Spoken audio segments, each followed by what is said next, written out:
আসসালামু আলাইকুম প্রিয় রায়পুর পৌরসভার প্রথম শ্রেণী পৌরসভাবাসী, আপনাদেরকে ঈদুল আজহার শুভেচ্ছা জানাচ্ছি।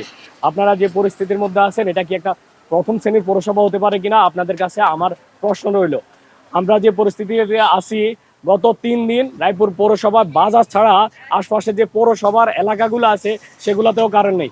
আমাদের বাড়িতে আজকে 2টা পরিবার গরু জবাই দিতে নারাজ ছিল, তারা গরু জবাই দেয় নাই। পৌরসভা বিদ্যুৎ অফিসে বহুবার কমপ্লেন দেওয়ার পরেও গত 3 দিন কারেন্ট আসে নাই। এর আগে একদিন ছিল, এর আগে 4 দিন ছিল না। আর এইভাবে প্রতিনিয়ত হচ্ছে। যেভাবে রাস্তার অবস্থা খারাপ, এরপরে বিদ্যুৎ নেই, তারপরে ফ্রিজগুলা সমস্যা, মানুষ ঠিক মতো গরু জবাই দিতেছে না, বস্তুগুলা কই রাখবে, সব মিলাই একটা বাজে রকমের অভিজ্ঞতার মধ্যে দিয়ে যাচ্ছে রায়পুর পৌরসভার এই প্রথম শ্রেণীর পৌরসভা। মানুষের প্রশ্ন, আসলেই কি এটা প্রথম শ্রেণীর পৌরসভা? এখান দিয়ে প্রতিনিয়ত বিভিন্ন রকম উপজেলার এবং পৌরসভার অফিসাররা যায়, ওনাদের সামনে কি এই রাস্তায় কি ওনারা পারাপার হয় না, নাকি অন্যান্য জায়গা ওনারা অন্যান্য জায়গা দিয়ে যায়?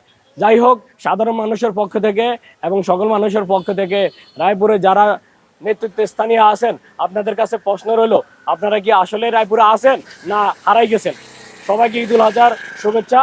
সবাই ভালো থাকবেন, সুস্থ থাকবেন, নিরাপদে থাকবেন, আর এভাবেই চলতে থাকুক আমাদের রায়পুর। আল্লাহ হাফেজ।